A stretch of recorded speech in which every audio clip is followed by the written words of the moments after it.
in the metro area. Visit snapconstruction.com. With your AM 950 weather, I'm Brett Johnson. Look for sunny skies today with a high near 18, tonight partly cloudy with a low around 5, and Thursday partly sunny with a high near 8. Now is the best time to switch to solar. The electrical grid has limited space, so don't delay before someone takes your spot.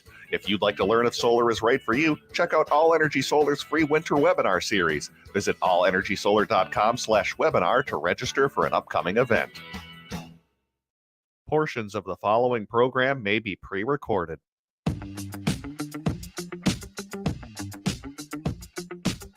AM 950, the progressive voice of Minnesota, the Matt McNeil Show for your Wednesday. Good to be with you, Matt and Brett, once again, still at the Palatial Broadcasting Complex at the McNeil House here in beautiful Hopkins. A shout out to my home dogs in H-Town here. Brett back at the flagship station down at in Eden Prairie. Hello, Brett. How are we today? I'm good. I'm good and cold here today. So is it? Wait a minute. The basement of that place is usually like 9,000 degrees. What do you mean you're cold? Oh, I just came from outside, so there you go. Well, of course, but you'll warm up quick there. I mean, it's a sauna in the basement. Yeah, I can't wait. I mean, it's my weight loss program. Yeah, I just got to go in the studio for like 2 minutes and I'll be covered. Close the doors. You know how many times I've come out of that studio like completely covered with sweat, and I'm on camera the entire time. So it's like Matt has a glandular problem or something. I don't know. That's what you probably should have streaming there. Jeff Stein going to join us here in a little bit to talk about some national and presidential politics. But I might have crossed a line. Brett, I know this is going to sound hard to believe, but I might have been a jackass. I know. I might have been a little bit too mean to my new boo-boo kitty, Senator Nathan Westenberg. Do you know who he is, by the way? That name doesn't ring a bell. Is this like a freshman senator, or is he been freshman senator? Okay. How about I do this? Jug band. Oh. Okay. Jug band is the term I have used for him before, because he has one of these Duck Dynasty beards. He has the top of the head like mine. So, I mean, if I can be honest with you, you probably don't want to go with the reverse mullet here on the front as opposed to the back there, Larry Bird. It's a look. It is a look technically. Yeah, I wouldn't recommend it. But I have called him Jug Band, Rip Van Winkle, Rutherford B. Hayes. I have been a little bit, less than nice. I don't really regret it. But still, I haven't been. If you missed it last week, Minnesota Senate debated the Crown Act, which it's the Creating a Respectful and Open World for Natural Hair Act. This was to prohibit discrimination, particularly against Black people, because of their hair, which is a shockingly but unshockingly real thing. Dear Lord. Anyway, speaking of long overdue, they did pass it, but it was not without a little bit of chicanery. How about I say it like that? Senator Nathan Westenberg, the first-term Republican who recently called COVID-19 vaccines a death shot, trolled the bill proposing an amendment to add beards to the list of protected hair. The Little Falls Republican said he received emails calling his beard ugly, which scans on his face, Duck Dynasty style, ugly once again. Senator Bobby Champion, DFLer from Minneapolis, said the bill is focused on protecting cultural hair, and he has not heard complaints about discrimination. That led to what I would consider the usual suspects whenever it comes up about a bill about trying to stop bigotry towards minorities. These names usually are the ones that are coming up going, wait a second now. Eric Lucero of St. Michael said that beards are an important cultural such as in Judaism and Islam. Steve Drazkowski of Mazeppa said the TV series Duck Dynasty represents a certain culture. Yeah, dumbasses. Anyway, but that culture, as well as the Amish community, should be protected by the bill. Now, okay, let me step back here. There's a difference between going to a job and not getting a job because of your hair, and me looking at you and saying, sweet Jesus, were there any survivors? And And by the way, how many Amish people are applying for tech jobs? Is that really a big thing? I don't. That seems like a real niche crowd, maybe one or two total. You know, I was putting up the barn the other day, and I'm here to be your IT guy. All right, well, thanks, Jebediah. Come on in. Oh, no buttons. Unwrap your jacket, untie your jacket, and hang it on the hook over there. Oh, dude, man. Okay. Me mocking your looks, you know, and feel free. My gosh, it's a buffet with the McNeil with Matt McNeil.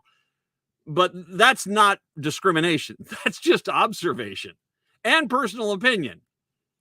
I'm not stopping you. If I was hiring you, if I was going to hire Senator Nathan Wessenberg, which I don't hire anyone, and even if I did, I don't think I'd really care if you had a beard.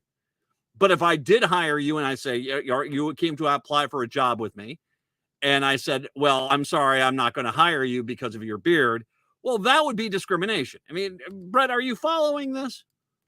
Yeah, this is kind of a weird debate we're having about whether we're discriminated against facial hair. Yeah, it's not discrimination. It's just insulting. Insulting. Yeah. It's just, better way to put it. You know, you are you hit every branch of the ugly tree on the way down, my friend. I just you can't do this stuff with me around, man. This is called an easy layup, man. You're not even making me work on this stuff. And by the way, have you ever heard of anyone from the Amish community applying for a tech job? No, but I think the tech trade group needs to do a better job of their targeting of potential employees. I'll fix the hard drive in a moment. Let me get the horse. What?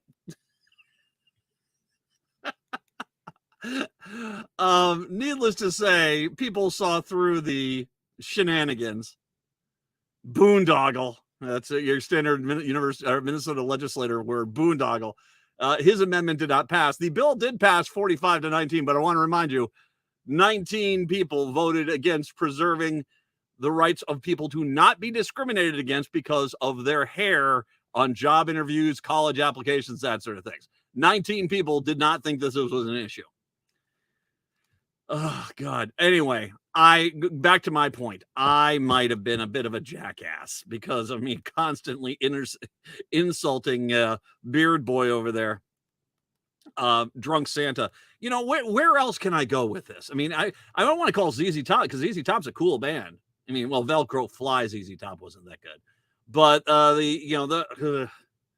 that is just, you know. I thought beards were supposed to be for long beards were supposed to be for hipsters. Has the right taken over the beard culture? I don't know. But I mean, if you really are going to the Poison Control Center and, always look, if you've ingested something you shouldn't have, look for the picture of Senator Wessenberg. No, it induces vomiting. Okay, Matt, you're just a bad man. Look at me, Brett. You've raised me wrong. I am just a horrible human being. Well, I'm taking no credit for that. Well, it's we can send a apology card. Bluestrom Prairie, Sally Joe over there, has put out a post here. She's encouraging readers to save the graphic about this. Now, the graphic says, Wessenberg, love your beard, your politics. Nope. That's the graphic. I wouldn't say love your beard. The beard's okay. It's a look. Does it just mesh with the chest? Never mind. Could he be a balding Sasquatch kind of an individual here? That's a bad roll of the dice right there. Balding Sasquatch. Sorry. I am a horrible person. I think that's the theme of this whole thing. I am a horrible person. Anyway, you can go find that graphic. I will post the link to Bluestem Prairie here and the graphic, and then you can email that. And she also provides the senator's email address to let him know, hey, it's not about you, the beard. It's just we don't like you. And, it's, that sort of thing. You could say that, hey, sorry about that to you. That is a look. And like I said, hey, I'll do the same thing to Flock of Seagulls, 1980s. Holy, what in the world were you thinking? You know, you can sometimes go wrong. I love Drazkowski trying to pretend that Duck Dynasty fans are some sort of, oppressed class. maybe oppressed in the fact that you guys didn't get past a sixth grade or something like that. Duck Dynasty guys did, but okay, sure, fine. Winners. A good modern reference too of Duck Dynasty, a show that hasn't been on in like 6 years. When I was with my pappy up in the Appalachians, we used to watch jug bands come on through, and yeah, okay. Staying current and hip. He does. It is a good Rutherford B. Hayes, though. I mean, if he's going to, he was a general for the North during the Civil War. So if we ever are doing one of those, Civil War reenactments, he could theoretically take the Union side, and I think he could pull off the Rutherford B. Hayes if he had to. Have you seen a picture of him? Did you pull up a picture of? I like that one. That's a good comparison. Rutherford B. Hayes, yeah. Oh, he's got a long beard. Yes. Yes, you can store snacks in there, and small woodland creatures. 952-946-6205. I am an ass. Oh, help out Boo Boo Kitty here. Help him out. Well, I mean, if he's like a James Bond villain, he doesn't even need a cat. He can just pet his own beard. Sorry.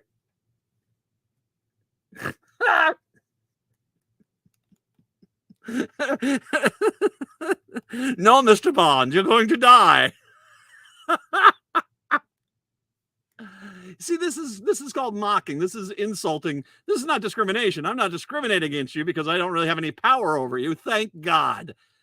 But it's more just in public figures, that's kind of the way it is. Hey, I already understand the hand I've been dealt. No one's thinking it's Richard Gere walking down the beach when I come in towards them. So I'm not feeling, don't feel like I'm above anything. Go to town. But seriously, man, reverse mullet there is just I see you. I see what your real argument is too. I see what your real argument is here too. So come on, let's get over it. 952-946-6205, 952-946-6205. So I want to bring up the egg price issue because when I first brought this up, I said I really hadn't investigated it that much. I really hadn't read that much up on it. But I took some time. I've taken some time. And when I first brought this up, there were some people of mine, liberal friends of mine, who would saying, "Oh, no, they're price gouging." But I also had some liberal friends of mine saying, "No, this is legit." Well, the more I read about this, the more this doesn't seem legit. It doesn't seem legit at all. From CNBC, egg prices rose 60% in 2020. In 2022, one farm group claims it's a collusive scheme by suppliers. Egg prices soared to historic levels in 2022. One group is alleging the trend is due to something more nefarious than simple economics. Across all egg types, consumers saw average prices jump 60% last year, among the largest percentage increases of any U.S. good or service, according to the Consumer Price Index. Grade A large eggs cost $4.25 a dozen in December, on average, a 138% increase from $1.79 earlier in the year, according to the Bureau of Labor Statistics. The industry narrative is largely focused on the historic outbreak of avian flu, which killed tens of millions of eggs. It's Randy Rhodes, Team. There you go, thank you. Which killed tens of millions of egg-laying hens as the primary driver of those higher prices. But Farm Action, a farmer-led advocacy group, claims the real culprit is a collusive scheme among major egg producers to fix and gouge prices, the organization said in a letter to the Federal Trade Commission. Doing so has helped producers extract egregious profits reaching as high as 40%, according to the letter issued on Thursday, which asked FTC Chair Linda Kahn to investigate for potential profiteering and foul play. The FTC spokesperson declined to comment on this. The U.S. suffered its deadly. Now, there was a bird flu outbreak in 2022, which was over by May. Okay, the primary bird flu outbreak was over by May. Now, there are still outbreaks. Like there was one that was just recently reported in Tennessee, where there was a tremendous amount of chickens that had to be, killed off in there to stop the spread. And so there is cases where this bird flu just pops up, but it's as far as a large scale issue, it hasn't been, this hasn't been a major issue as far as crippling the egg industry since May of last year. The highly pathogenic avian influenza killed about 58 million birds across 47 states. The prior record was set in 2015 when 50.5 million birds died. The disease, which is contagious and lethal, affects many types of birds, including egg-laying hens. In December, the average number of egg layers, was down 5% from a year earlier, or a total of 374 million birds. So that's only 5% of the nation's egg-laying bird population. Overall, the production of table eggs fell by 6.6% over the same period, according to this. So now, once again, we are down. The number of chickens down is 5%. The productivity level is down 6.6%, but the cost of eggs is up 138%. Now, granted, I will buy that when you are losing eggs and they become more of a premium, the demand drives up. So it's not going to be an equitable 5% here to 5% there. We'll buy that. That's basic economics. Supply and demand. But it shouldn't, if you've got a 6.6 decrease in productivity, you shouldn't have a 138% increase in costs. That's insanity. That doesn't make any damn sense whatsoever. I'll tell you what, let's take a break. Come on back. I'll go down some of these other numbers on this, because once again, this does indeed seem to be not a case of inflation, but plain good old-fashioned greed. And we are all getting screwed about it. And I think it's time I would hope someone in the government would call in some investigations too, because I'm no rocket science, but I as a scientist, I can look at these numbers and say, these numbers just don't add up. And yeah, 952-946-6205, 952-946-6205. Let's take a break. Come on back. It's the Matt McNeil Show right here on AM 950.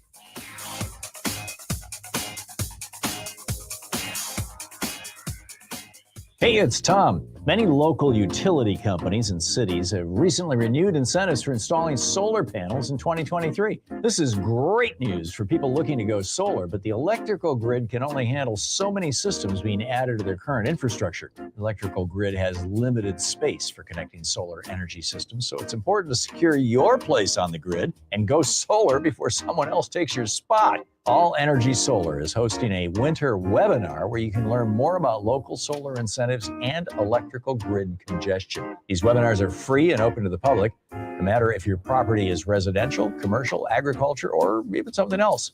And during your webinar, an expert from All Energy Solar will be available to answer all of your questions. If you're someone who has thought about going solar but are unsure if it's right for you, these webinars are a perfect way to learn more. Interested in attending? Visit allenergysolar.com/webinar to register for an event and see what incentives are available to you. Hi, everybody. This is Paul Metza, host of the Wall of Power Radio Hour, going on its 8th anniversary this year on AM 950. I want to tell you that I've got a great book out called Alphabet Jazz, Poetry, Prose, Stories, and Songs. It's writings I've done over the last 40 years. It's available on Amazon, or if you want to shop locally, go to the Electric Fetus, Crumpy's Bar Northeast, or High Fine Hair in Loring Park. I think you're going to enjoy it. Thanks so much. Turn to Auto Technical with your vehicle donation. We have families waiting for a car. Over 85% of unemployed are successful in finding and keeping a job if they have dependable transportation. A car plus a job equals a life changed. 612-919-5526. We have families waiting for a car. 919-5526 or autotech.org. SeniorCommunities.guide is your free online website to find housing, care, and resources for seniors in Minnesota. Use the powerful, award-winning search tool to quickly improve your search. You will have all the information you need to contact providers directly without any hassle. Start your search now at SeniorCommunities.guide and follow us on Facebook for interesting articles, helpful advice, and how older adults are changing the world. SeniorCommunities.guide.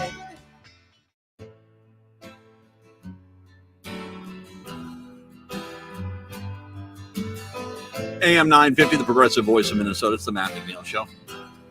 For the full year, now the price of eggs being up 138% was for December. The full year, the inflation rate on eggs was higher than anything else in the country, 59.9%, which once again does not jibe with a 6.6 fall in production. You know, that seems to be quite a bit.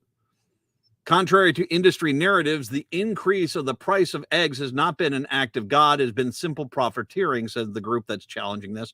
For example, the profits of Cal-Maine Foods, the nation's largest egg producer and an industry bellwether, increased in lockstep with rising egg prices throughout every quarter of the year. Farm Action claimed the company reported a 10-fold increase in profits over the 26-week period ending on November 26, for example. So I want to stop, okay? If you are really crippled here by the avian flu, then how are you having a 10-fold increase? If this is just costs, Matt, yeah, it's basically 40 cents per egg now, but that's all costs. Don't criticize us. Well, if it's 40 cents per egg is your real cost, then how in the world are you making 10-fold increase in profits? The math does not add up. These are people profiteering. And granted, this is America today. Something bad happens, and all of a sudden, butternut squash.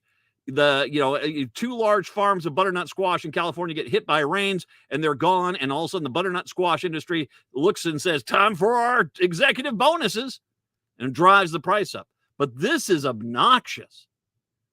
This is just basically outright stealing from people and saying, oh, poor avian. Oh, boo-hoo. We're not responsible. While other major producers don't report such information publicly, Cal-Maine's willingness to increase its prices and profit margins to such unprecedented levels suggests foul play. Bird flu's significant impact on hen population has been a notable driver, while egg demand has remained strong. Though, once again, most of the avian flu outbreak of last year was over by May. In economics, markets are never almost never perfectly elastic, and I said that at the beginning of this conversation. There's not a one-for-one relationship. During the prior bird flu outbreak of 2015, when they lost, and once again, let me go back to those numbers. In 2015, they lost 50.5 million birds. They lost 58 million birds. So although not the same, pretty close in relationship. The wholesale egg prices rose about 6% to 8% for every 1% increase in number of laying heads on average. So prices this time have increased about 15% for every 1% decrease of egg layers. The dynamic is largely due to a compounding effect. Once farm suffers a flu outbreak, it won't produce eggs again for at least 6 months. But once again, their own acknowledgement is they've only lost 6.6% of production, but yet 10-fold increases in profit margins, 50+ increase in costs. That doesn't add up. And by the way, this is since all these stories started breaking. Funny story. Funny.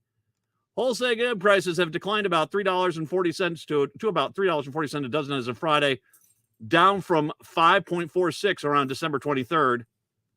On average, it takes about 4 weeks for wholesale price movements to be reflected. Now that everyone's basically saying, let's pay attention to this, funny, all of a sudden, hey, whoa, bird flew over. Why are you looking into our profit margins? You know, I am as much as William Penn University will try to hide this. I am a business major from William Penn. And you have to go through statistics. You have to go through inventory. You have to take economic classes. You have to go through all these things to get a business degree. And none of this adds up. None of what they're saying is the cause of this, is the cause of this. Now, I'll be the first to admit, if, say, there was something else that was going on out there where you had, environmental, a catastrophe of some sort, earthquake, a large earthquake hits California and damages things across the board. Yeah, then things start to make a little sense on the money.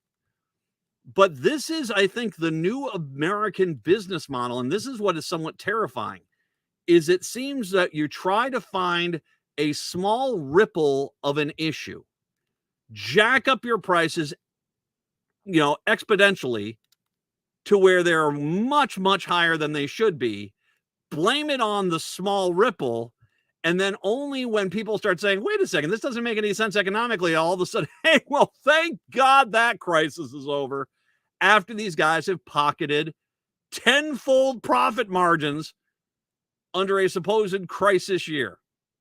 Yeah, it's a crisis for all of us, not them. They got plenty of eggs. Plenty of eggs. They actually counted them before they hatched. 952-946-6205. 952-946-6205. Let's take a break. Come on back. Jeff Stein when we do return. It is the Matt McNeil Show right here on AM 950.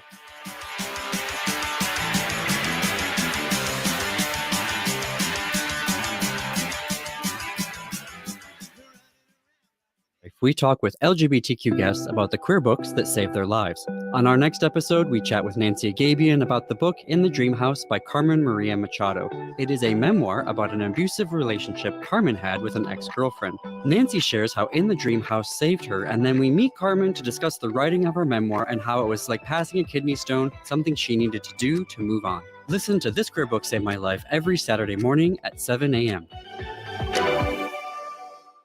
Hi, this is Frank Brown, owner of Minuteman Press Uptown, Minnesota's only minority-owned union printing company. But we are not just another print shop. We are a marketing and promotion company that has over 100 years of experience in helping clients not only with their printing needs, but also with their marketing strategies. We offer marketing ideas for clients from targeted direct mailings to digital geofencing. I am passionate about helping businesses grow. Frank and his team at Minuteman Press Uptown have been great to work with. They always come with fresh marketing and promotion ideas that help us grow. But that is not the only reason I choose to work with them. Check out their Google reviews. I choose Minuteman Press Uptown because they match the values of AM 950. They pay above livable wages, stand up for social, racial, and economic justice. Call Minuteman Press Uptown at 612-870-0777 or visit mpuptown.com. See the difference they can make with your company. They print everything. Progressive change doesn't just happen. It takes dedication and a lot of hard work. 25 years ago, the DataBank pioneered a new generation of software tools for progressive organizations here in Minnesota. Since then, thousands of organizations have used the DataBank to create progressive change. Today, the DataBank continues to help progressive organizations like AM 950. To have the DataBank help your organization build capacity and create more change, text CHANGE to 612-540-0500 or go to thedatabank.com. The DataBank, a quarter century of dedication and hard work for progressive organizations. With your AM 950 weather, I'm Brett Johnson. Look for sunny skies today with a high near 18, tonight partly cloudy with a low around 5, and Thursday partly sunny with a high near 8.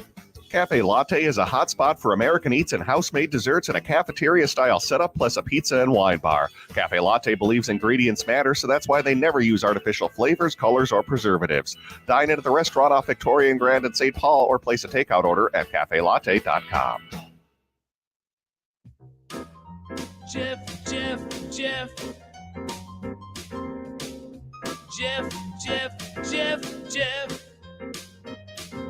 J-E-F-F Jeff.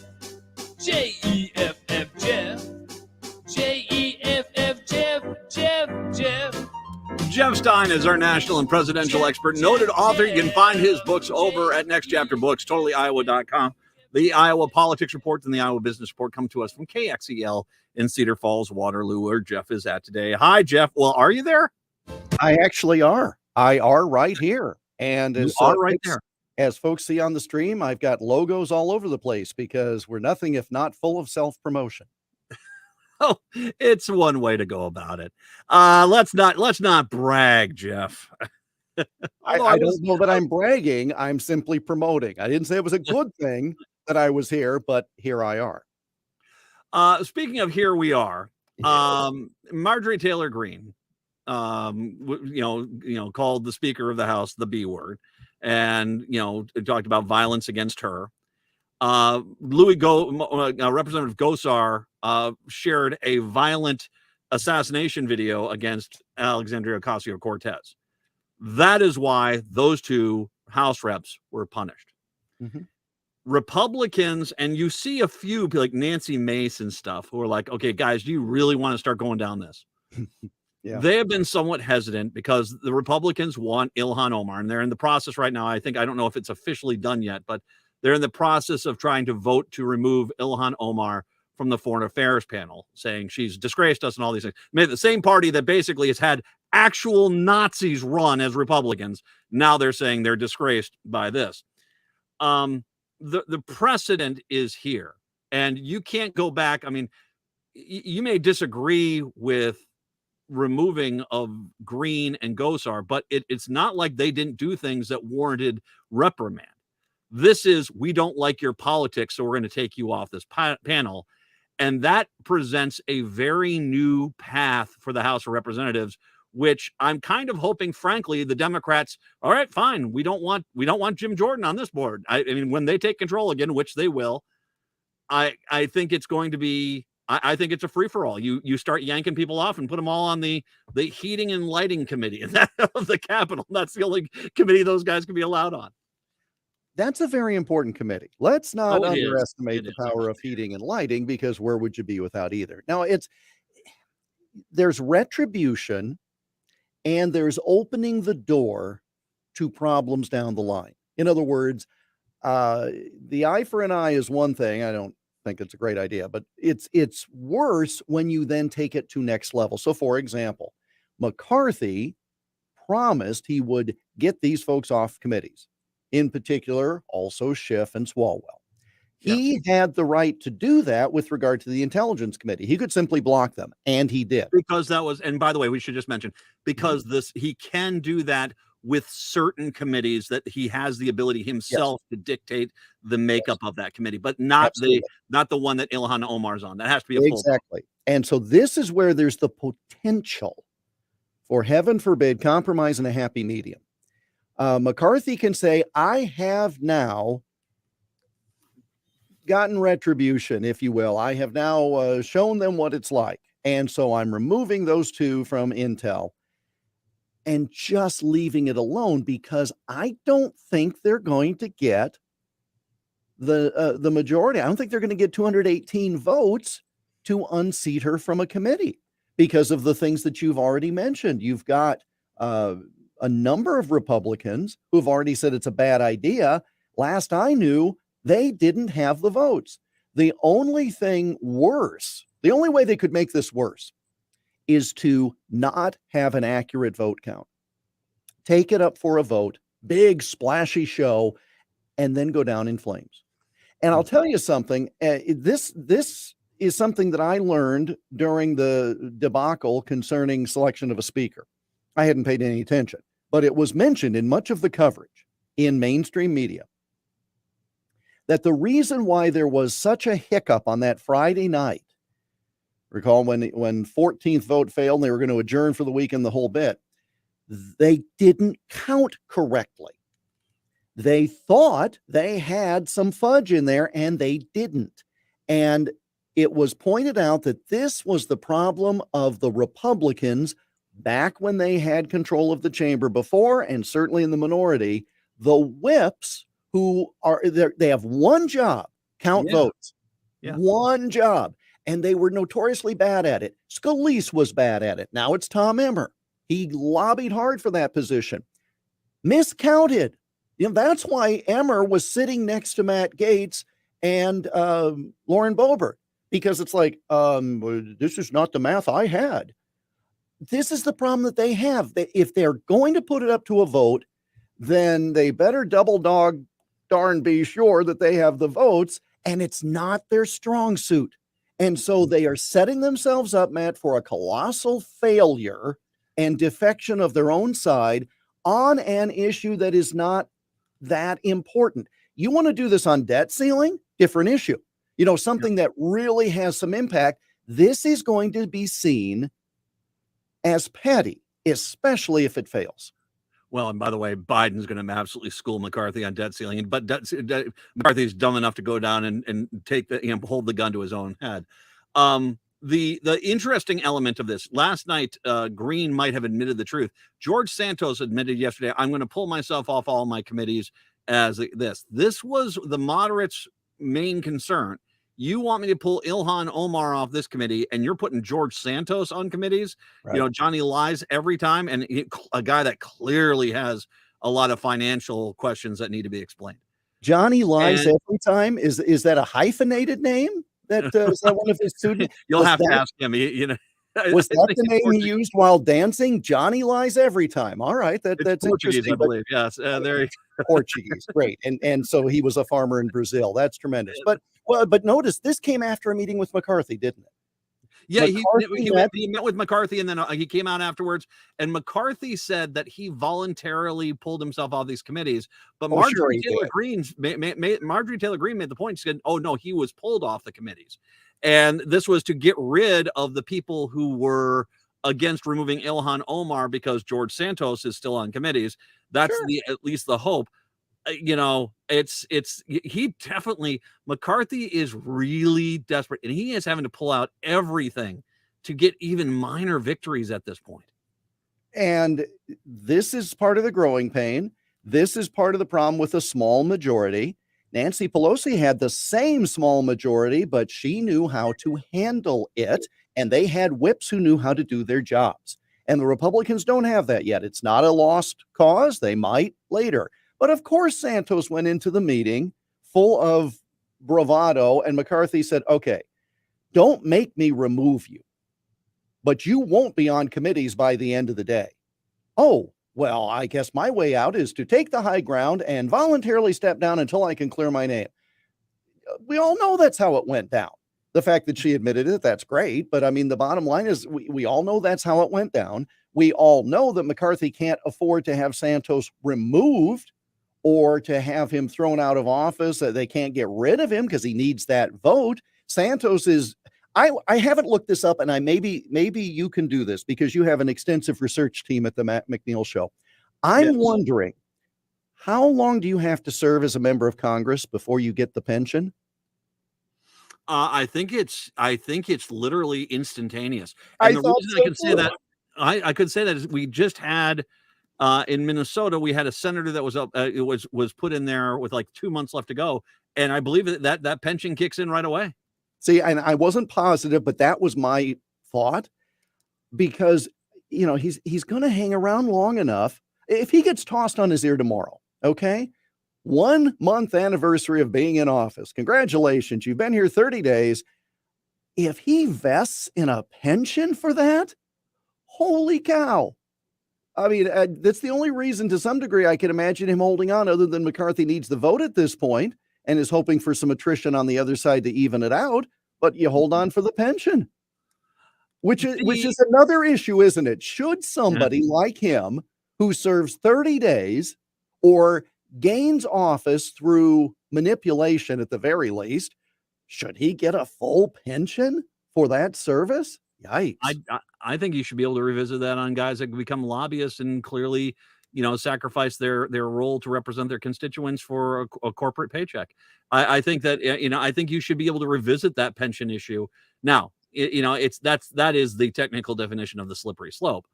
But I think that it is, I think that we give this, the golden ticket a little bit too easily. And I think that especially, plus the fact that, if you're a person that's out there and you're you've got a 8-figure lobbying gig for an industry, then do you really need that pension? I think that's an argument that we can make too, but that's a different discussion for a different day, really. Mm-hmm. Well, it's when you get to the issue of, has Santos become a problem from day one? Okay, so we know that. So what's McCarthy trying to do? It's clean up on aisle 6, where he could still hold the guy's vote, but they're obviously trying to marginalize him as much as possible. I can just about guarantee you, if it was a 10 vote margin, 10 vote majority, as opposed to whatever it is, 8, 10, 15 vote margin, Mr. Santos is out the door, because again, it's due to expediency that they are not treating him like the pariah that he, by his own admission, seems to be. I want to touch as well on a very interesting question I got asked, but I want to first bring up, and this is regards to the deficit, the borrowing limit.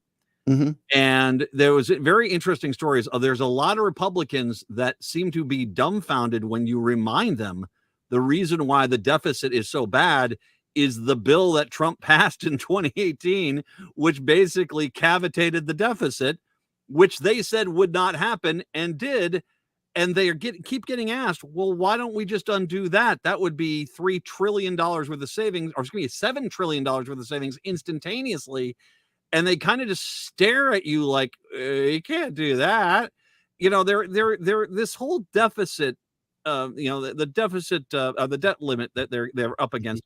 It really is kind of a hard thing, because their argument's going to be, well, we have to cut Social Security, safety, social net programs, Medicare. We can't touch what actually created this, which was the Trump era tax cuts, which weren't really tax cuts, which was just borrowing a bunch of money from China and giving it to wealthy people and making the middle and lower class pay it back. I think this is not going to nearly be the clean sell they thought it was going to be when they thought they could use this as a negotiation point. Well, I have not heard any Republican talk about Social Security, Medicare, etc. You haven't? I actually have heard multiple. No. I mean, the one Chip Roy was one of them. God, who's the guy from Tennessee? One of the guys from Tennessee was talking about, oh yeah, we have to. Sometimes it's really tough. You have to make these cuts. No, I've actually heard Republicans bring up Social Security, Medicaid have to be on the table. Well, one of the things where the president has, and I don't think he's going to school McCarthy per se, but they've already boxed him in a corner, because Biden's comment was, I'm going to say to the speaker, show me your budget. Okay. That's going to resonate with the American people, right?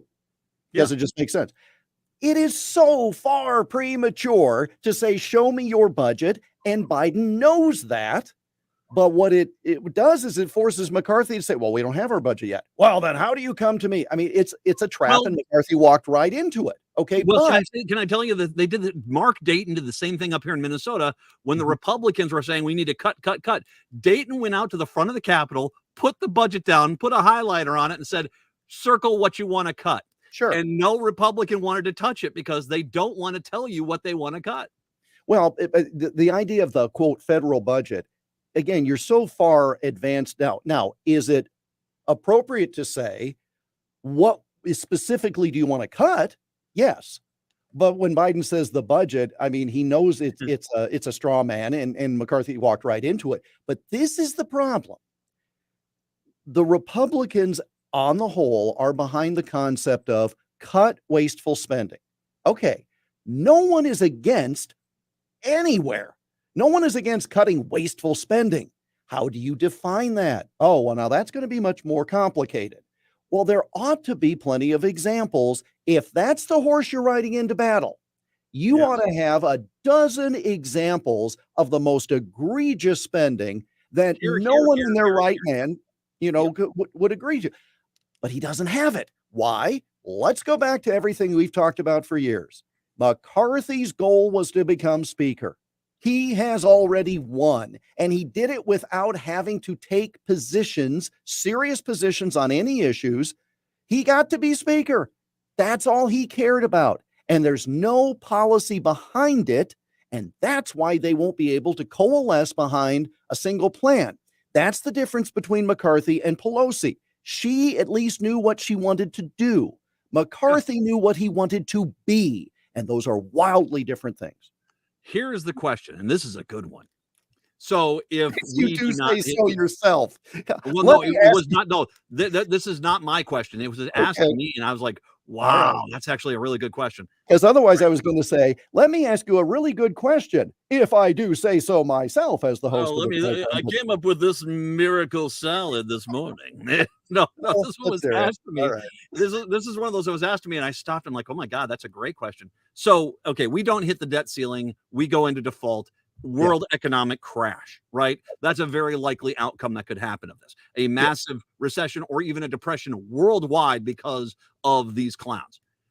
Someone asked me this point. He goes, if Russia called the Republican Party and said, stop it, we're already bleeding money because of this war in Ukraine. We don't have enough funds here. Our economy's in tatters. I need you to stop this. Would the Republicans then go back and agree to raise the debt ceiling?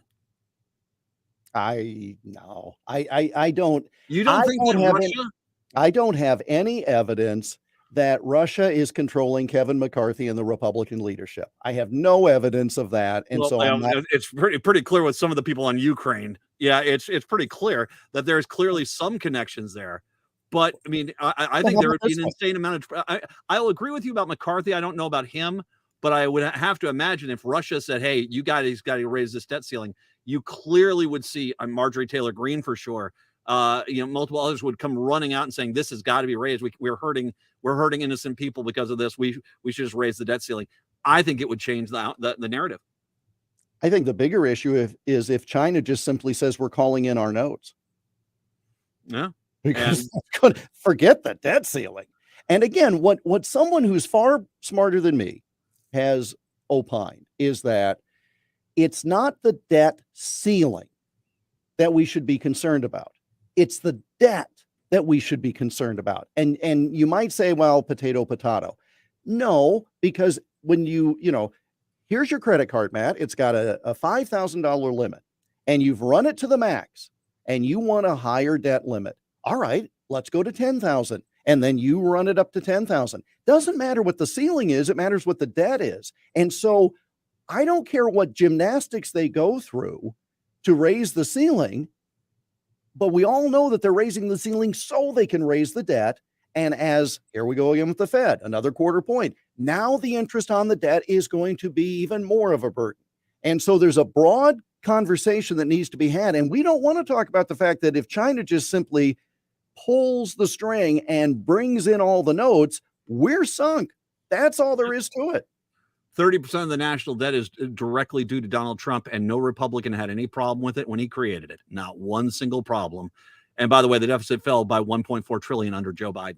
952-946-6205. We'll take a break. Come on back. Jeff Stein joining us. It's the Matt McNeil Show right here on AM 950.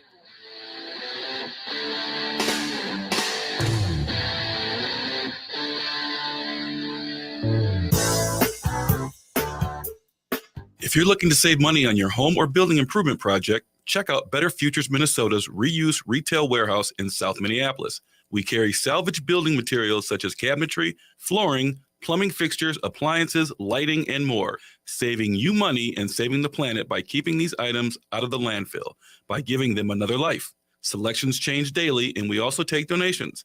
Go to betterfuturesminnesota.com and look under Reuse Warehouse to learn more. Let us know AM 950 sent you. Seward Co-op is now offering convenient self-serve and prepackaged hot options and salad bars at both the Franklin and Friendship stores.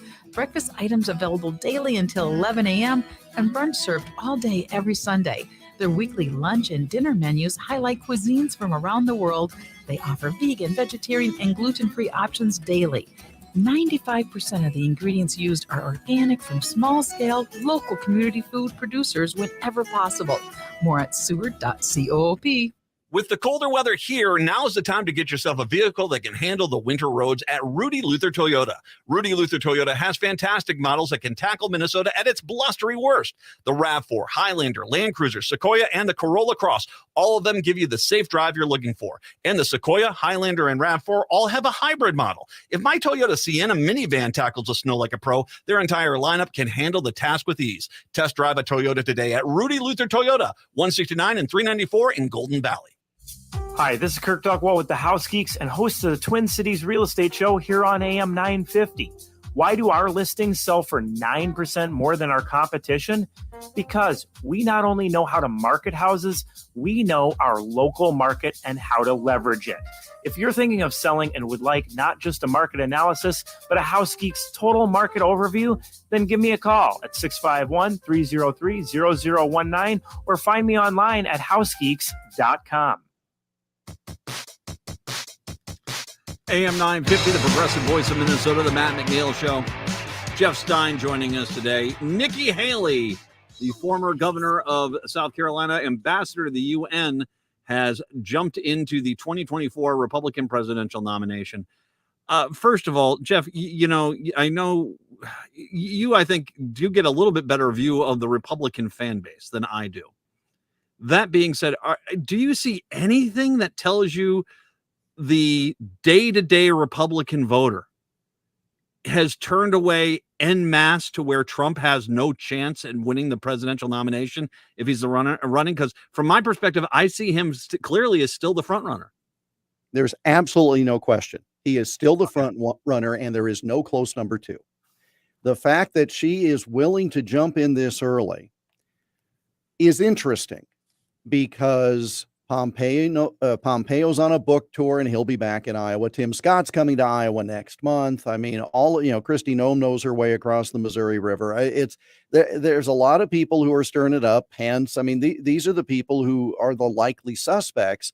But what's interesting about it is, and I deliberately did not mention DeSantis, but of the ones I've mentioned, who can go toe to toe against Trump and win? Not a single one of them. Further, I don't believe you've got enough anti-Trump votes that are more than pro-Trump votes. So even if, so you got Trump over here, and let's say you have 4 different people running against, I don't think those 4 combined get a majority. And so it's, I understand why these people want to get into it early. They want to see how it's going to go. They want to preempt others perhaps from getting in. We've said for years, you and I, the fact that every congressman is a presidential candidate in waiting. They look in the mirror and they say, and they start rehearsing the oath. And their spouse, regardless of what gender the member of Congress is, says, well, so-and-so, Matt McNeil started running. You're just as good as McNeil. And then all of a sudden we get 20 candidates. DeSantis is the only one, as it now appears, who might give Trump a run. But here, again, they're counting on Trump imploding. Watch Trump lay into Nikki Haley and say that she's so incompetent she can't even walk. And see how that goes over. See how it goes. It's one thing for him to talk about Governor DeSanctimonious, but now he's going to take on Nikki Haley. Now he's going to take on Tim Scott. Now he's going to take on Kristi Noem. And just simply claiming they're all being disloyal because they don't stay with me forever, that may not resonate ultimately. Well, so and by the way, Trump has already gone after Haley on Truth Social. Well, she called him and said, I'm looking to run. And his response was, if it's in your heart to run, run. But that doesn't mean he's going to be nice about it. Really quickly, remember 92. No Democrat wanted to run against the wartime victor, George H.W. Bush. And then all of a sudden the economy tanked and Bill Clinton made his way in. Everybody is just waiting and they want to be there in case Trump falls off the podium. Well, but there's a difference between a one-on-one race between Clinton and HW versus the cage match that's about to become Trump going after everyone in the Republican Party. Because let's face it, he needs the money. And so he's basically, this is a money-making venture for him. The Iowa Politics Report, I'll be posting that a little bit later on. Jeff, thank you very much. We'll talk to you next week. Hour 2, that's coming up next. Hi, I'm Peter Solak. And I'm Adam Ostrowski. We are here at Woodland Stoves and Fireplaces to talk about the joy of live fire cooking. Cooking over a live fire is the oldest and most basic form of cooking. What's new is in the way fire is handled and its heat is managed. It's easier to experience and enjoy the smell and taste of food cooked over a live fire. Woodland Stoves and Fireplaces sells and installs live fire grills, fire pits, and ovens. Let us help you experience the smell, the taste, the fun of cooking with fire. Pizza was first made and is still best made in an open fire oven. The radiant and conductive heat of a live fire is unmatched for wood roasting and baking artisan breads too. Come see the many ways you can cook over a live fire. Woodland Stoves and Fireplaces has over 35 working wood and gas units on display at the corner of East Franklin and Riverside Avenue in Minneapolis. More information at woodlandstoves.com. Find the fire that works for you. Woodland Stoves and Fireplaces. Out of the ordinary products and services since 1977. I'm standing up for the middle class. Tom Hartman here on the Progressive Voice of Minnesota, AM 950, KTNF, St. Louis Park, Minneapolis, St. Paul. AP News. I'm Ed Donahue. Stocks ended the day higher. Dow gained 6 points. It follows the announcement by the Federal Reserve of another interest rate hike. Inflation is easing, but Fed Chair Jerome Powell says this is not the time to change strategy. I would say that our focus is not on short-term moves, but on sustained changes to broader financial conditions. And it is our judgment that we're not yet at a sufficiently restrictive policy stance, which is why we say that we expect ongoing hikes will be appropriate. But Powell also signaled the end could be near for rate hikes. President Biden is meeting at the White House with House Speaker Kevin McCarthy. The president has resisted direct negotiations over raising the nation's legal debt ceiling. McCarthy says he has a budget plan. I got a big plan. The first question is, does the president want to continue reckless spending or find a way that we could be responsible, sit down, and find common ground where we put ourselves on a path to budget? Make a balanced budget. McCarthy wants steep federal spending cuts and a broader deal to prevent a national debt limit crisis. Tyree Nichols' funeral in Memphis was a blend of celebration and anger. I believe that God will take him, Tyree, out of that pit and use him as a symbol for justice all over this country. Nichols was the black man beaten by 5 Memphis police officers who are also black. Reverend Al Sharpton made note of that. There's nothing more insulting and offensive to those of us that fight to open doors, that you walk through those doors and act like the folks we had to fight for to get you through them doors. Sharpton said the officers who beat Nichols might have acted differently if there was real accountability for their actions. Weather caused a delay in the start of Nichols' funeral. Icy, wintry weather caused cancellation of more than 2,000 flights in the South. Nearly 260,000 power outages were reported in Texas, most in the Austin area. This is AP News. Paid for by Christian Care Ministry. Let's see, if something costs less, but people are happier with it, that sounds like something to look into, and that's MediShare. Maybe you've heard switching to MediShare to pay for healthcare can save the typical family $500 a month, and that's huge. But it's also true that people are way more satisfied after making the switch, too. The customer satisfaction rate for MediShare is double that of the typical health insurance plan. MediShare works. It's been around for more than a quarter century, and members have shared more than $3 billion of each other's bills. People love having telehealth and a huge nationwide PPO network. So, yeah, you can save a ton and like it better. Imagine being happy with how you're taking care of your health care. So if you're self-employed or part of the gig economy, or you just want a plan you're happy with, you can call right now and get a price within 2 minutes. A very, very smart use of 2 minutes. Here's the number you need. 855-51-BIBLE. That's 855-51-BIBLE. 855-51-BIBLE. Now, more than ever, we are being faced daily with the topic of human mortality. And for many people, estate planning has been top of mind. Getting your estate planning done now can be easy and cost-effective. Schroman Law offers virtual options for initial consultations so that new clients can safely initiate the process. With many facing uncertain financial situations, Schroman Law also offers affordable fees for legal documents. Learn more at schromanlaw.com. That's SCHROMEN law.com. Next time on Philosophy Talk, citizenship and justice. It's all about justice. As long as you're a citizen, you're entitled to exactly the same rights as everyone else. It's a recipe for non-discrimination. What if you're not a citizen? You can apply. And get turned away at the border? Why should justice depend on the random fact of where you're born? Citizenship and Justice. Next time on Philosophy Talk. Philosophy Talk, every Sunday at 8 a.m. on AM 950. SeniorCommunities.guide is your free online website to find housing, care, and resources for seniors in Minnesota. Use the powerful, award-winning search tool to quickly improve your search. You will have all the information you need to contact providers directly without any hassle. Start your search now at SeniorCommunities.guide and follow us on Facebook for interesting articles, helpful advice, and how older adults are changing the world. SeniorCommunities.guide. With your AM 950 weather, I'm Brett Johnson. Look for sunny skies today with a high near 18. Tonight, partly cloudy with a low around 5. And Thursday, partly sunny with a high near 8. Now is the best time to switch to solar. The electrical grid has limited space, so don't delay before someone takes your spot. If you'd like to learn if solar is right for you, check out All Energy Solar's free winter webinar series. Visit allenergysolar.com/webinar to register for an upcoming event. Portions of the following program may be pre-recorded. Hour number 2 of the show on your Wednesday. Good to be with you, Matt and Brett here today. 952-946-6205, 952-946-6205.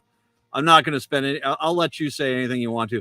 Tom Brady, Brett, has retired now. All that last season cost him was his wife and family. Oh, my God.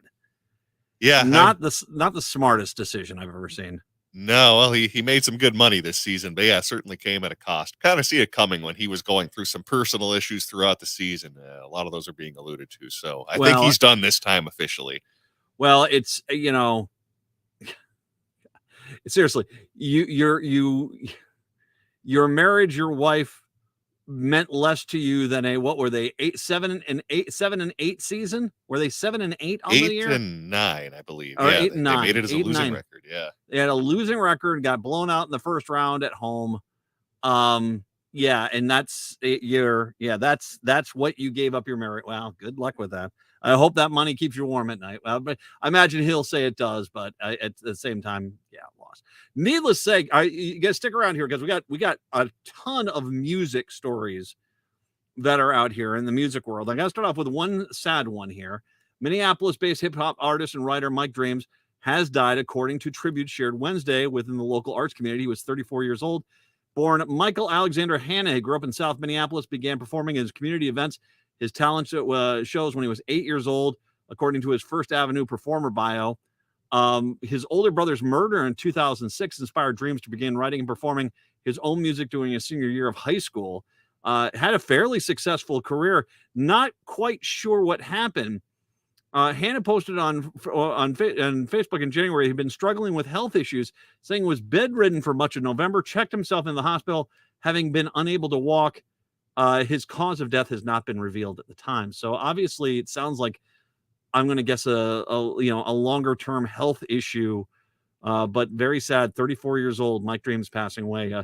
It's a very beloved artist within the Twin Cities arts community and the music community. So that one is sad. The Star Tribune writer, there is the Rock and Roll Hall of Fame. And the Star Tribune writer tries to handicap the new nominees, all the people that are going to be on the list here, to see how many of them, which ones are going to get in. And from my count here, my personal count, I find 3 of these artists are guaranteed slam dunks. They're going to get in. I guarantee it. All right. Number 1, Willie freaking Nelson, man. Willie Nelson is great. Oh God, do you ever listen to Willie Nelson? Oh yeah, no surprise. He's easily going to make it, you would think. I love Willie Nelson. Willie Nelson. Okay, so I was listening to a country station about a month ago. I listened to a few songs on it, and every one of these songs was, "They don't respect us. This is our way of life. We'll show them." These really kind of angry, bitter us versus them songs. I'm like, God, it's not Willie Nelson. Willie Nelson's like, let's just talk about America. And there was a time, and I am older than you. There was a time when country music really became very popular nationwide in the late 70s. Kenny Rogers, Dolly Parton, Willie Nelson, Chris Christopherson. There was there was a lot of country artists that were out there, and a lot of them were they were writing basically kind of like Bruce Springsteen-esque type of Americana lyrics that they're just putting to country music, and they were brilliant. I think Willie Nelson's a guarantee. I'd be shocked if Willie Nelson isn't in on the first time. Absolutely. My dad loved him. My dad loved Willie Nelson. So I'm hoping there. George Michael got nominated for the first time. I can't see him not making it. Scripps only got him at 80%. I would think that'd be a little higher too. Yeah, no, George Michael is he became such an icon of pop music and culture and style. Come on, no, he's got to be a guaranteed lock. Here's the other one. Here's the one that's Kate Bush. Now, Kate Bush was kind of that art house, chartreuse, discovered by Pink Floyd in the 70s. She's huge in England, wildly popular in England, had some crossover success in the U.S., mainly due to, people recognizing her with Peter Gabriel on songs. And then of course had her songs. I'm a huge Kate Bush fan. I've been a big fan of her for a long time. You have the success that you have this late in life with the Stranger Things, Running Up That Hill, Running Up That Hill in that show. I'm sorry. The what I have seen from the Rock and Roll Hall of Fame is if they're anything, they are, there's people talking about this artist. We're with them. That sort of thing. So I got to believe, just because of how popular Kate Bush came on the Stranger Things soundtrack, that she's going to basically, I got to think she's going to be a shoo-in on this one as well. And by the way, if you want an even better album, go listen to The Dreaming. That is one of the greatest albums ever made from Kate Bush. Fantastic. The rest of the list, Sheryl Crow, they got it at 75%. I think she'll probably get in. Missy Elliott, 70%. I think that's low. Iron Maiden only at 50%. Joy Division New Order at 60. I think that's a little high. Cyndi Lauper, 65. I could see her taking one or two times to get up there. Rage Against the Machine and Soundgarden, about equal in this list. The Spinners. How in the heck do they have the Spinners only at 40% chance to get in there? A Tribe Called Quest, influential, undeniably. I don't know if they'll get in on the first time, though. They have the White Stripes going in the first time. I don't think that's going to happen. They have that almost as a guarantee. And then Warren Zevon. I don't think Warren Zevon's going to make it in. So that's kind of my thoughts. You disagree with me on any of those? Your Kate Bush point is interesting. Do you think her odds would be significantly lower if it weren't for Stranger Things? Absolutely. Abso-freaking-lutely. Everything I've seen. So, I'm a fan of the Canadian band Rush, right? And people kept saying, why hasn't Rush been nominated to the Rock and Roll Hall of Fame? I mean, they were third on albums, on number of gold albums behind Elvis and the Beatles. I mean, they were wildly popular. And it kind of took this grassroots rock community effort to basically shame the Rock and Roll Hall of Fame into not putting them in there. And they eventually went in. They basically, the Rock and Roll Hall of Fame are a bunch of people who like to think they know what they're doing, but are really just, we're with them. And if you're popular at the time, you're going to have a big hit. And so I think that's why I would be surprised. I would be shocked if Kate Bush doesn't make it in this time. Sounds like we got some front runners over there at the Rock and Roll Hall of Fame voting committee. We'll go with what's popular. They do. They do. But Willie Nelson, absolutely. Go listen to a Willie Nelson album. He's just great. Just nice, relaxing music. I even like some of his later stuff. He did Gravedigger, which he did a version of that, and it's just phenomenal. I love that song. So I know our next music story is one that is near and dear to your heart. Apparently, there is a fight brewing between Rick Astley and the Young Gravy. Now, how much Young Gravy have you listened to, Brett? I'm all Young Gravy all the time. Nothing but that on my playlist. That is the most disturbing thing I've ever heard. Yikes. Yikes. Oh, bleach in my head. Ouch. Anyway, Young Gravy, the Rochester bred MILF-loving party rapper, saying apparently he's getting sued by Rick Astley because the song Betty Get Money contains an unacceptable imitation of the 80s pop star's voice. Mr. Gravy.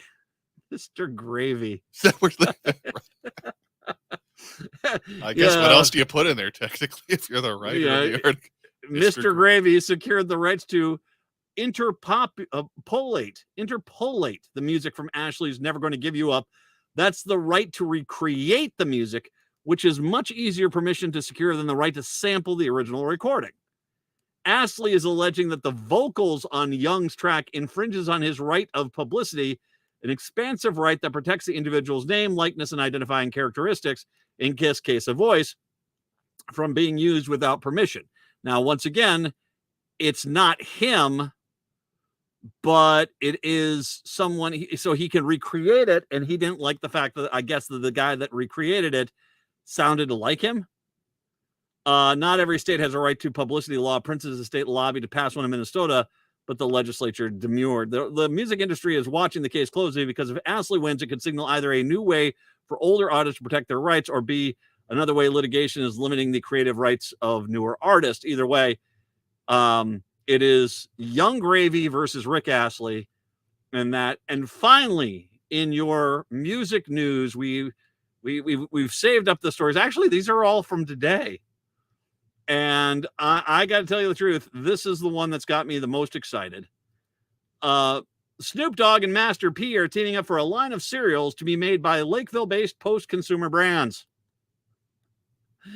The best part about this story from Axios Twin Cities is that feels the need to actually list the original names of Snoop Dogg and Master P, the two rappers whose real names are Calvin Brodus and Percy Miller. I had no idea who you were talking about until you brought up that point. Snoop Dogg and Master P, you can just go with them, are behind the food-based company called Brodus Foods, or Broadus Foods, Broadus, Brodus Foods, Broadus Foods. The first three cereals, Snoop Cereal Fruity Hoops, Cinnamon Toasties, and Frosted Drizzlers, which are basically, shredded wheat, will hit the shelves this summer. Snoop and Master P approached Post about a partnership, according to a press release. Post will produce the cereal, provide research and development, sales, other supply food chains. Broadus Foods will handle marketing, leveraging of the star's social media followings. So basically, you get a slap on Snoop Dogg and Master P onto these cereals, which mostly Snoop. It's Snoop cereal. Okay, so imagine Fruit Loops with marshmallows, Golden Grams, and shredded wheat. That's really what we're looking at. So nothing really original here per se, but my guess is going to be, considering how much, do you know how much Reese's Puffs made? Who do they team with? Do you remember that off the top of your head? No, Reese's Puffs teamed up with a celebrity and made quite a bit of sales. Okay, they insane amount of sales. Okay, tap dance for me here. Say Reese's Puffs. Let's see, celebrity. Let's see what it's. Travis Scott. Oh, okay. Travis Scott. He teamed up with Reese's Puffs. They quite literally could not keep the cereal on the shelves. He's the superstar rapper has branded a box of Reese's Puffs that retails for $50. $50. They're also teaming up with the artist Cause. They are the kind of the template of this, and it has been wildly successful. And so now not only do you have to basically create a, sugar high bowl of existence to get the kids now, but you have to, who is your breakfast cereal partying with? That's the real question. The other thing, go ahead. Yeah. No, I was just going to say with Snoop Dogg, I my guess is there's a Munchies quality that's going to go. It's just suspicion. I don't think a lot of the cereal is going to be had with a bowl and some milk. How would I say it like that? Yeah, that's a very good point. I didn't think of either. I think you're very right on that. It kind of goes to what I was going to say. I mean, this cereal is more for the parents, not the kids. I mean, the kids didn't really grow up with Snoop Dogg or Master P. We're talking, 20, 30 years ago, but I think you might have hit the nail on the head right there. Parents might be grabbing that cereal for the kids, but if they partake in some of the same activities that Snoop Dogg does, they might be eating that whole box. Okay, but you got to understand, on the box is a cartoon character. On the Golden Grams ripoff, it's a buff golden retriever. It's kind of a rounded belly polar bear is on the shredded wheat ripoff. I can't even tell what the animal is supposed to be on the Fruity Hoops with Marshmallows Snoop cereal. It could be a dog, could be a fox. I guess it could be a cat, could be a dingo, maybe even kangaroo. It's hard to call that one. But they do have the cartoons. So, and as we learned from Camel Joe, I mean, you generally, if you're putting a cartoon on a product, you're not necessarily marketing towards adults at that point. Yeah, if they have cartoons on there, that might get the kids on there. But I'm thinking that it's going to be the parents that are going to be like, oh, Snoop Dogg cereal. We got to get that for the kids. That's why we're going to make dope legal in Minnesota. And the first thing that happens is Snoop Dogg comes in and is like, I got a cereal for you. Of course, this is just going to be eaten handful after handful on the couch as you watch Star Trek The Next Generation on DVD. That's all that's going to be, man. I don't. Yeah, Snoop Dogg knows what he's doing. So Minnesota's going to legalize weed likely this year. Well, we got to get some cereal out there for people to enjoy. Cereal. There you go. All right, your music roundup. All right, I'm going to take a break. When I come back, I actually want to talk about how concerned I am about the Republicans, because they really have gone down a deep, dark path. I'll talk more about that when I come back. 952-946-6205. 952-946-6205. It's the Matt McNeil Show right here on AM 950.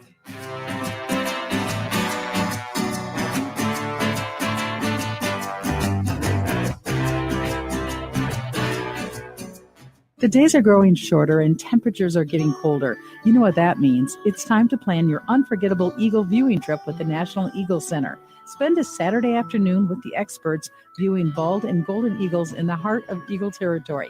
Travel by coach bus to multiple Eagle hotspots and receive engaging informational programming along the way. Trips last 4 hours and minimal walking is required. Learn more and register online today at nationaleaglecenter.org/eagle-viewing. The future of car shopping is here right now at Rudy Luther Toyota with Luther Direct. It's car shopping without ever leaving your home. Go to rudyluthertoyota.com, click on Luther Direct. Choose any vehicle in Rudy Luther Toyota's current inventory, either new or certified pre-owned.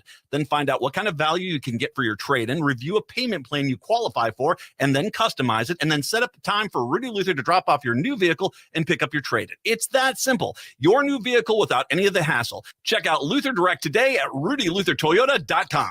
End-of-life decisions are not easy to make. Hi, I'm Mary T. of Mary T. Hospice Care. It's important to make sure that this difficult time is meaningful and comforting to you and your loved ones.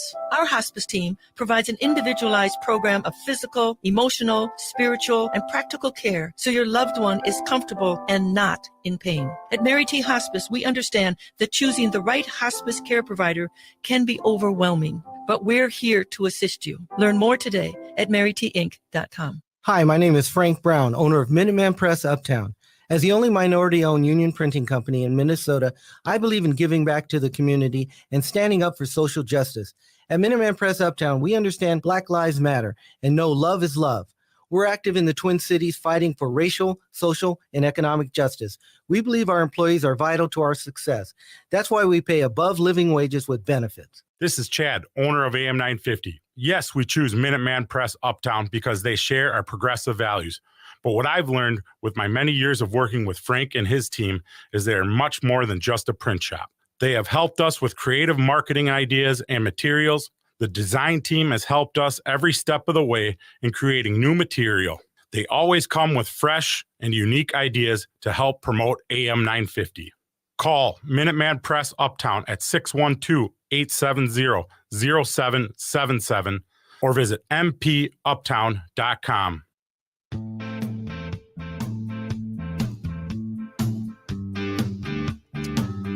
AM 950, the progressive voice of Minnesota. Welcome, by the way, to February. We had to mention that. February 1st day. 952-946-6205, 952-946-6205. So I want to start off by doing my religious disclaimer. I am Christian. I used to say I'm Catholic, but I haven't really been practicing Catholic now for a few years after the Conference of Catholic Bishops decided to basically try to turn the Catholic Church into a political acting arm of the Republican Party by trying to write religious rules that Democrats could not have communion. Even though, I mean, once again, they don't.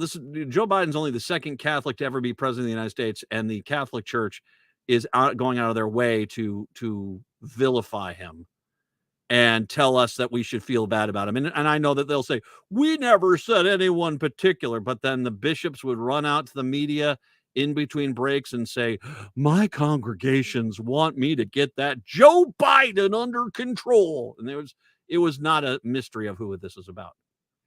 And so I left, and a lot of people basically have been leaving the Catholic Church. They're not doing too well there. I, though, am still a Christian. I do believe in a lot of the goodness that, just me personally, that you find in the Bible, and the kind of the concepts and the nobility of it, the idea of we could be better human beings. Now, once again, my disclaimer: you do or don't do whatever it is you do or don't want to do. I'm Christian. All right. I'm not here. This is not about trying to convert anyone. I'm not trying to say one side's right, one side's wrong. I'm not. I'm just saying this is my personal position. This is how I am and where I'm at. And one of the things that I think is important for me, is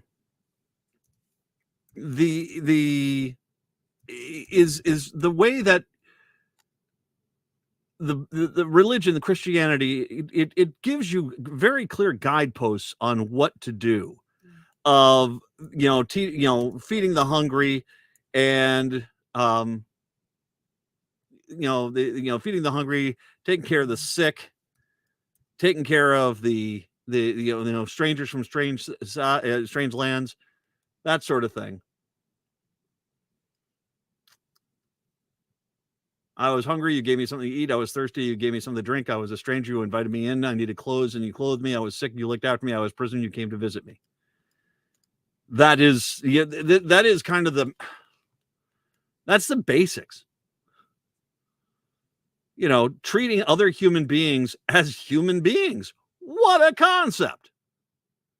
And this guy was talking about this 2,000 years ago. Now, it has pained me as I can run through this. And once again, this the sentiment that you find in the Gospel of Matthew, it's in the Gospel of Luke, Gospel of Mark. You find it as well in various other locations within the Bible. You feeding the hungry. Well, one political party here tries to do that. The other political party doesn't. Clean drinking water. Come on, man. What political party does that? One doesn't. Welcoming in strangers from strange lands. Come on, this is not real rocket science, right? Getting clothes to the people that need clothes, taking care of the sick. None of this, by the way, has these ... unless they have, don't give them any food unless they've taken a urine test and applied for 50 jobs in a week. None of that's in here. None of that stuff about welcoming strangers in strange lands. It doesn't say anything in the idea of the guise of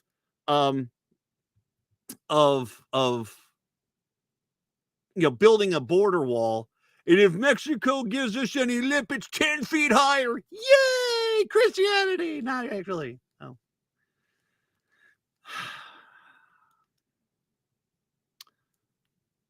This morning, I was driving my daughter to school, and I said to her, oh, by the way, I put money into your lunch account, which is your standard thing you have to do today. And, that's good. And I said, and I noticed, so by the way, and did you get any grief because your account was negative? And it was actually, more than $10 negative. Not a lot of money, but it was more than $10 negative. I said, did anyone say anything? She goes, no. I said, that's good, because I said, it wasn't that long ago that we in this country had one of the weirdest things happen in conservative areas of this country when a 7-year-old had a negative food balance in a school lunchroom. A grown adult would come storming from behind the counter, rip the warm food tray out of that child's hand, throw it in the garbage can, and then basically look at them as like, you're poor. You need to go get the poor person cold lunch. And nobody thought this was a bad thing. The people in these districts, apparently this stuff had been going on for years. And we were like, hey, you've been doing what now? And many of them, of the people who were out there going, yay, shame the 7-year-old, yay, are the same people who sit there and say, but I'm a Christian. Wow. My daughter was like, no, that does not happen. And I said, well, because you live in a state where we actually have enough Democrats to basically say, no, you shouldn't basically starve people. And, giving people food is a basic necessity. And as opposed to just going through there and saying, do you need food? Do you not need food? We just say everyone gets food. All right. It's not exactly, I don't think as a society, it's the biggest sacrifice we've ever had. I got more on this in a second, but 952-946-6205. Jeff is in Cambridge. He wanted to chime in. Welcome on in, Jeff. Yeah, Matt, I've heard you had this conversation before, and I was Catholic, converted to Lutheran when I married. And up here in our church, in Lutheran Church up here in Cambridge, we just finished a sermon series, Christian versus followers of Christ. So those people claim they're Christians, but if you look at what they're doing to follow Christ, as you say, they seem to omit most of what's in the Gospels. Yes, they do. And they do. Yeah, and I've been bothered by this for a long time. That, I have to be careful about ignoring the log in my eye and taking the speck out of the other guy's eye. But it's just awful what these people are doing, and they're ruining Christianity. Well, no, and there is the key point. And thank you very much, Jeff. I appreciate the phone call. There's the key point. There's the key point. It's ruining this whole thing. Yeah. It's very hard for me to hear someone who applauds everything that Jesus is against and then claim that they are there. A large part of this problem came from the reluctance of Democrats back when Republicans were back. It's primarily right after Roe v. Wade and into the 1980s. And people were like, we're Christians. And look, they were pro-abortion. And the Democrats should have said, we're pro-choice. We can be Christian. And you needed to fight back more on that. And the Republicans were just far better organized. And to a point, I guess I don't think that the Democrats really anticipated the embracing of religions as a weapon in politics as effectively as the Republicans did. But now enough people are starting to get there. And this is the point I'll get to. And I'm going to take the break and I'll come back. But this is the main point. Republicans have gotten so far down this path now of hate and bigotry and anger and non-welcoming and non-compassion that I'm actually really worried about them as a whole, because even the ones that are not the most fervent on this crap, you're still going along with it. And at what point are you going to say enough is enough? 952-946-6205. 952-946-6205. Let's take a break. Come on back. It is the Matt McNeil Show right here on AM 950.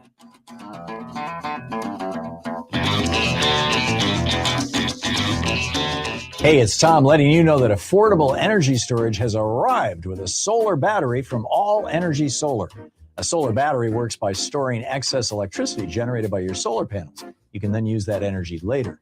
That means you won't have to use fossil fuel energy during evenings, cloudy days, or even power outages. All Energy Solar offers both customized residential and commercial solar battery storage solutions that enable you to capture the free, abundant power of the sun. Installing residential or commercial solar batteries from All Energy Solar is easy. They'll take care of everything from system design and permitting to installation, financing, and customer service. And best of all, the Inflation Reduction Act included an extension and increase to the federal solar tax credit. That tax credit will also apply to your battery backup, saving you even more money. So store your solar energy and cut out the fossil fuel companies with All Energy Solar. Call 800-620-3370 or visit allenergysolar.com. With Minnesota snow and ice season here, are your tires able to handle the winter driving? Take your vehicle in for service at Rudy Luther Toyota. Drive in and experience the incredibly cool Hunter Quick Check Drive Inspection Service, which will tell you the status of your tire treads. If you need new tires, the Luther Tire Event is going on right now. Buy 4 tires installed and get $100 in Luther service credit. It also comes with free lifetime rotations and the guaranteed lowest price. Some restrictions apply. Make sure your vehicle is safe while you're taking advantage of great value by heading to Rudy Luther Toyota, 5 miles west of Minneapolis on 394. Winter is here, and there's a good chance your home isn't being heated efficiently. And it's likely because of air sealing and insulation problems. Inadequate attic insulation is the leading contributor to high energy bills, cold rooms, and ice dams. Great news, the energy-efficient pros at Snap Construction can fix it all. Stop the heat from leaking out and save. Call 612-333-SNAP or visit snapconstruction.com for your free infrared energy inspection. Install with Snap Construction and qualify for over $750 in rebates and incentives. State and city programs are now offering 0% financing for qualifying insulation upgrades. So call Snap Construction for your free insulation energy consultation and start saving on your energy bills. Call 612-333-SNAP. That's 612-333-SNAP. Or visit snapconstruction.com. Snap Construction is arguably the most well-reviewed insulation and exterior contractor in the metro area. Visit snapconstruction.com. With your AM 950 weather, I'm Brett Johnson. Look for sunny skies today with a high near 18. Tonight, partly cloudy with a low around 5. And Thursday, partly sunny with a high near 8. Cafe Latte is a hot spot for American eats and house-made desserts in a cafeteria-style setup, plus a pizza and wine bar. Cafe Latte believes ingredients matter, so that's why they never use artificial flavors, colors, or preservatives. Dine in at the restaurant off Victoria and Grand in St. Paul or place a takeout order at cafelatte.com.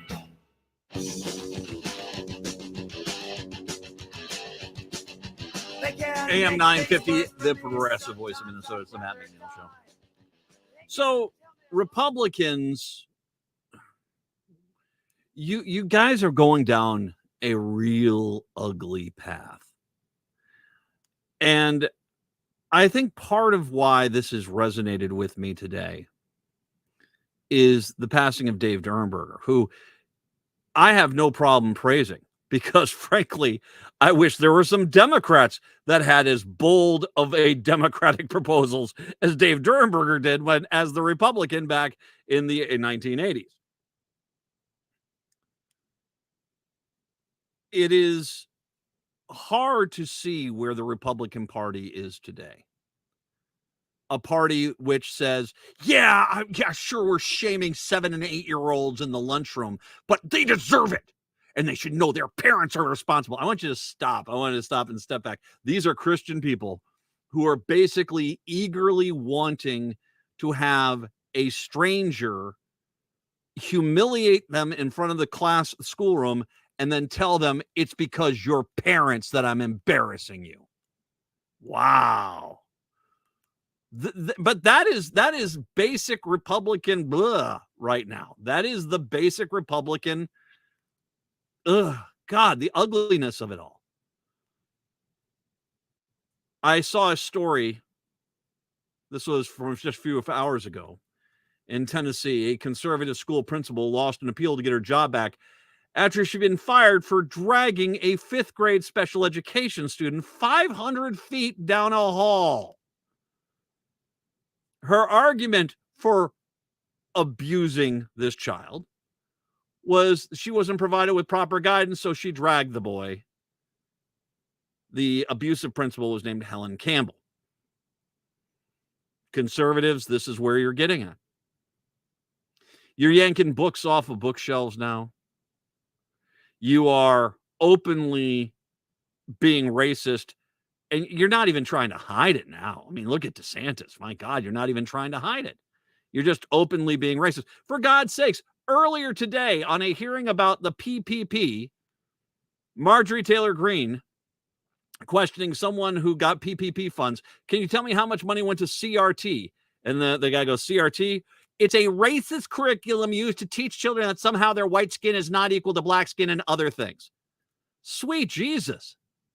No, it's about teaching the fact that as opposed to what white people want to put out there, well, not all white people, but conservative white people, that, oh, well, Christopher Columbus discovered America, that you actually say, well, Christopher Columbus accidentally, first of all, he didn't discover America. Native Americans were already here. So, hello. He wasn't even the first European here. That was the Scandinavians, the Vikings. And there's also, likelihood other people got here earlier as well. And his legacy was enslaving people, murdering people. And, once again, your great white hero kidnapping 9 and 10-year-old Native girls to sell as sex currency. Your hero, you want to put the statue up for him. And yet, when you dare try to teach someone the real history of Christopher Columbus, what's the first thing they say? You're being racist against white people by telling people the truth.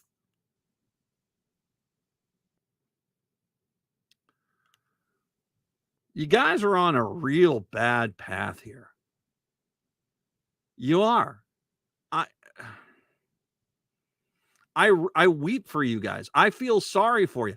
I pray for you because you're not Christians. You're just not.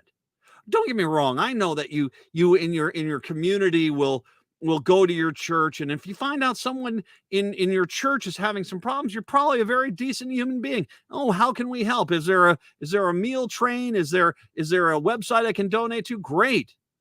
That's good. But that kindness doesn't extend past the people you immediately know, and as a matter of fact becomes the antithesis of that when you talk about other people. Oh, you want to feed black people? Well, that's not my neighborhood. I don't know those people. Why should you waste my taxpayer dollars? And it's really hard to see people who are generally a nice person to those people around them have that kind of hatred and anger and evil wrap around their heart like a cold hug from a skeletal hand. It really is hard to see where the Republican Party is at today, especially when you look at someone like Dave Durnberger. And it wasn't that Dave Durnberger was perfect, no. But like I said, he'd be a pretty good Democrat today if you looked at his record, as we talked about yesterday. There used to be caring. There used to be compassion. You used to not have Minnesota state senators like Tory Westrom arguing you can't feed hungry people at farmers markets. Now, let's just put aside the insanity of not giving the hungry the option of buying locally produced produce that they can eat where the local farmer gets the benefit, they get paid, the local hungry person gets good quality food. It's a win-win. We'll ignore the farmer element of this. But how can anyone who claims to be Christian, sit there and make the argument that you've got to limit what kind of food you have? Down in Iowa, we talked about this last week, where they're trying to determine what foods you can and can't have if you're hungry. That's not Christian. It's not even close to Christian. It's not. It just is not. I want to read for you once again. And once again, religious disclaimer. I'm not trying to convert anyone to anything. Okay. You do or don't do whatever it is you do or don't want to do. Matthew 25, 31 to 40. I was hungry. You gave me something to eat. I was thirsty. You gave me something to drink. I was a stranger. You invited me in. I needed clothes and you clothed me. I was sick. You looked after me. I was in prison. You came to visit me. It doesn't say, well, make sure if they're hungry, they're not getting the good stuff. And I'll meet Republicans who still, by the way, think that ancient Chinese proverb of give a man a fish, they eat for a day, teach a man to fish, they can eat for the rest of their lives. They honestly think that that's a good thing. And the first thing I say to them is, do you think it takes one day to teach a person how to fish? I was a kid and I learned how to fish with my dad. It took years to learn how to fish correctly. I'm still not a very good fisherman, although I catch enough fish. But if I had to go catch fish to survive on, to live on, come on. That's just a way. And by the way, then you say to yourself, oh, okay, so are you then insisting that like college should be free for people so that we can teach them how to go fishing and then they can go get jobs? Wait, I didn't say that. You see, they love that kind of argument because it sounds like this wholesome country, salt of the earth kind of people thing. We just taught everyone to fish. What they don't want to do is actually sit there and say, well, you clearly are feeding that person until they know how to fish. So it's not just giving them one fish, it's feeding them until they're up on their feet. And then if let's move past the fishing parable here and the fact that you're just giving them a vocation per se. You don't want to give them a cheap vocation. You don't want to give them cheaper school or education or anything like that. But they fall in love with that because it makes them feel like they don't have to care.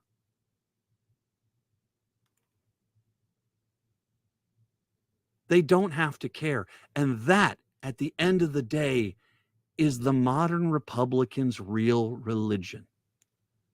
Finding ways to not care. How many gun slaughters did we have in the last week in this country?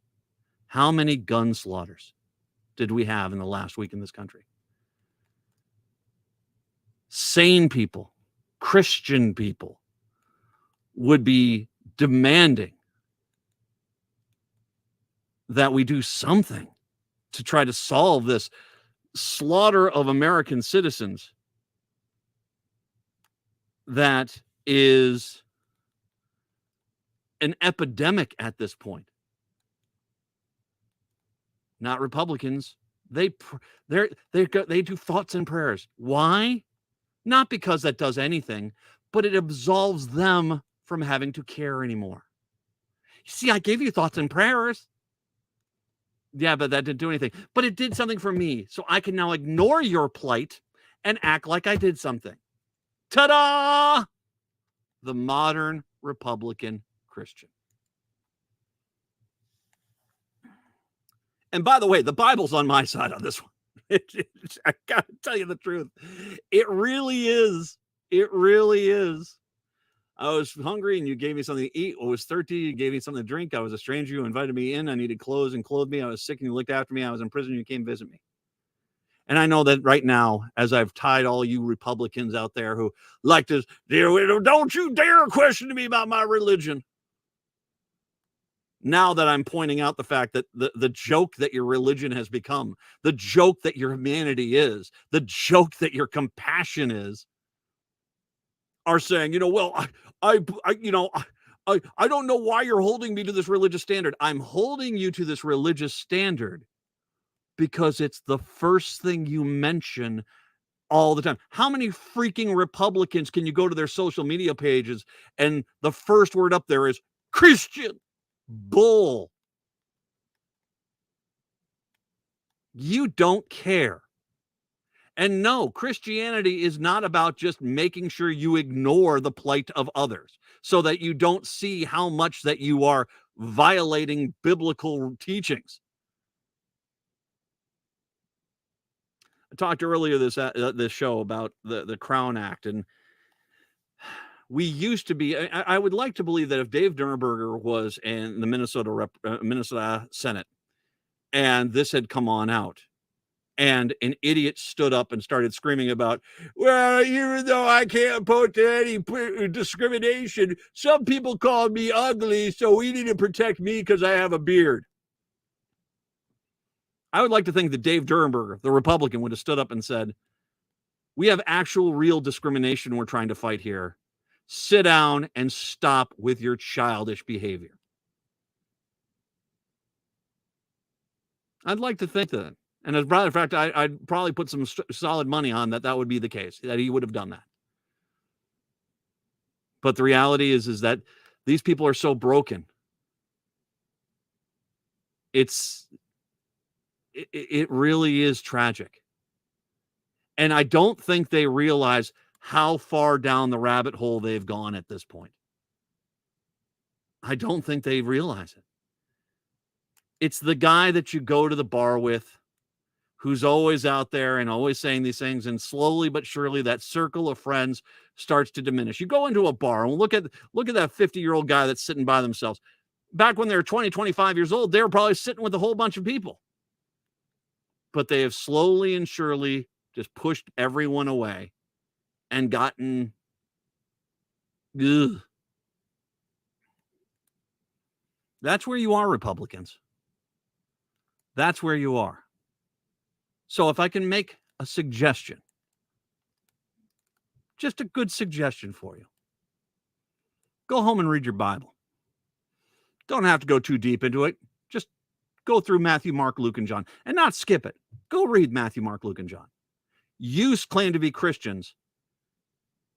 Well, then try to remember what you're told to do to be a good Christian. Because I'm really worried about you. You're all broken people at this point. And it's really sad. And by the way, to any religion that is sucking up to the Republican Party on right now, any Christian faith, shame on you. Shame on you. Hey, I get it. You may not like the Democrats, but at least the Democrats are somewhat close to what Jesus's teachings were about.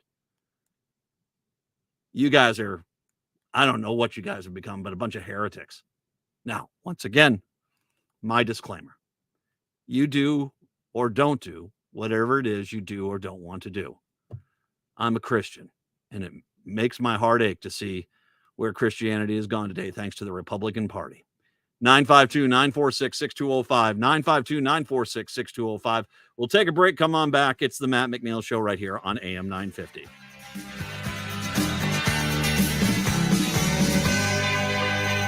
The boy with a thorn in his side, behind the hatred there. Next Chapter Booksellers not only has a huge variety of books, but they also have many book clubs too. One is the Manga Club. Come to Next Chapter Booksellers in St. Paul at 5 p.m. on the second Saturday of every month to talk manga with other weebs, dweebs, and otaku. Hosted by Next Chapter's resident manga experts, Emily and Graham, the Manga Club provides a forum to casually discuss a new title each month. Find more about the Manga Club and other book clubs at nextchapterbooksellers.com. Metro State University empowers students to expand their knowledge and advance their careers through high-quality bachelor's and master's programs in high-demand fields. Looking to complete a four-year degree? Metro State has more than 60 undergraduate programs to choose from. Hoping to move into the next level of your career? Find out which of Metro State's 25-plus graduate programs is right for you. Visit metrostate.edu for upcoming info sessions and to apply. Spring registration is open now. Metro State University, where learning meets living. There really is no place like home. Hi, I'm Mary T. of Mary T. Home Health. When you're faced with an illness or an injury, being able to stay at home and receive care is important.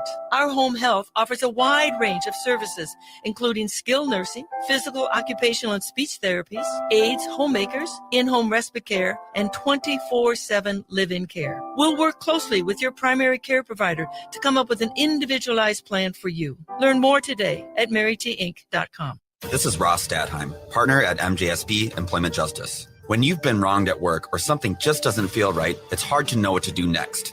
Our firm can help. We pride ourselves on communication and listening to our brave clients to obtain their own brand of justice. When you hire MJSB Employment Justice, you're not just a number. You're a valued client who will be represented by one of our experienced and accomplished partners every step of the way. That's our promise. Be heard. You deserve better. Contact us today at mjsbjustice.com.